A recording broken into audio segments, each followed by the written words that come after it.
For 10,000 years, Zeus sat on the throne of the sky. His lightning powered the sun. His will shook mountains. And his temper started wars that became legends. But Hera, his queen, had had enough. One infidelity too many. One promise broken too late. She didn't kill him. That would be merciful. Instead, she took his godhood and threw him through a crack in reality. He fell for 3 days. When he woke, he was on a night bus in East London. No memory, no power, and someone had stolen his left shoe. Meet Chloe, 16, expelled from 3 schools. Her only skill, spotting patterns that aren't there, or so everyone said. But when her phone's electromagnetic sensor went haywire near a homeless man arguing about obedience for mortals, she followed her gut. In a crowded London market, she saw him. A man who looked like a storm had forgotten its way home. She approached him, and when she told him he was Zeus, king of the gods, he simply asked for directions. The homeless man demanded tuna. He refused to negotiate with terrorists. Chloe was intrigued. Here was a man with no memory, no power, no shoe, but one hell of a presence. She took him home, fed him tea he despised, and showed him a photograph of the Parthenon. He looked less like a king and more like a stomach ulcer with legs. But she was determined to prove he was something more. And while Zeus learned to use a vending machine, his son Ares was thriving. The god of war had discovered the 21st century, and he loved it. Why conquer with a spear when you can use Twitter? Why fight one battle when you can start 100? He had spent 10 years infiltrating the world's energy systems. Every power plant, every satellite, every backup generator, all wired to a single command. Father always said lightning was his domain. Let's see him stop this without his toy. Within 1 hour, 30 countries went dark. Within 3, the first shots were fired. Ares didn't start a war. He started everything. Chloe's research led to one name, the Aegis. Zeus's original shield. Not a weapon, a symbol. As long as it existed, his power could be restored. The shield had been hidden by the last British wizards in 1945, locked beneath Bletchley Park, guarded by a puzzle only a god could solve. And so, they descended into the tunnels beneath the old estate. Chloe led with a flashlight. The walls were carved with ancient Greek symbols mixed with wartime graffiti. A history of secrets hidden in stone. The door waited at the end. Massive, ancient, a handprint carved into its center, faintly glowing. A handprint. How dramatic. Zeus pressed his palm against it. Nothing happened. He pressed harder. Still nothing. You're not a god right now, genius.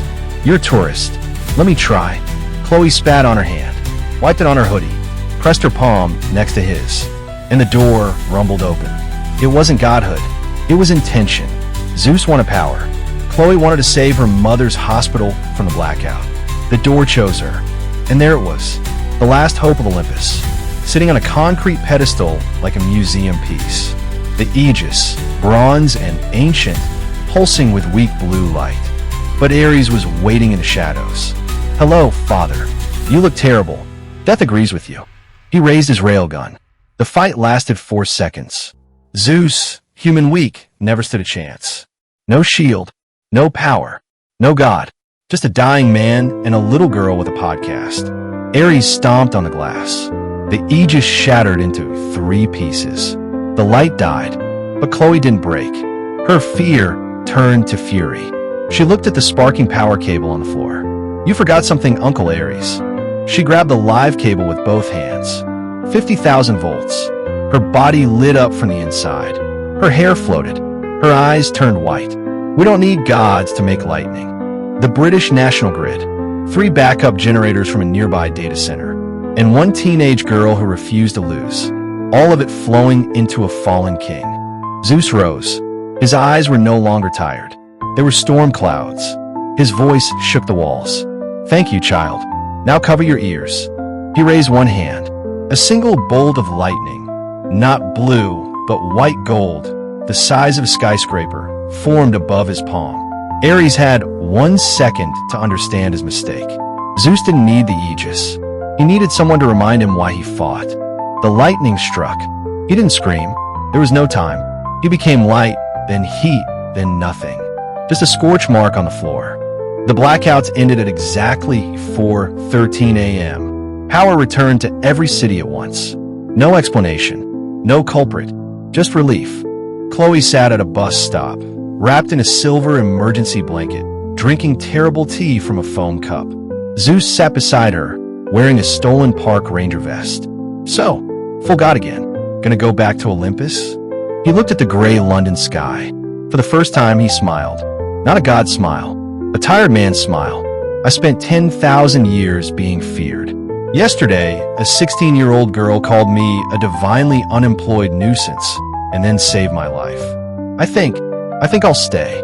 They walked down a wet London street. He snapped his fingers and put out a burning dumpster without breaking stride. You can't just snap away fires. People will notice. Let them. I'm done hiding. They climbed to the top deck of a double-decker bus. Front seats. The city spread out before them. Ares was gone. The world was safe. And the King of the Gods had just bought a weekly travel card. So what's next? Well, my podcast needs a second season. And I heard something weird happened in the Bermuda Triangle last week. Something wet. Poseidon. That idiot. Fine. But I'm not taking the night bus again. Give me a car. Gods of Olympus. Zeus on Earth. Subscribe for part 2, Poseidon's Wake.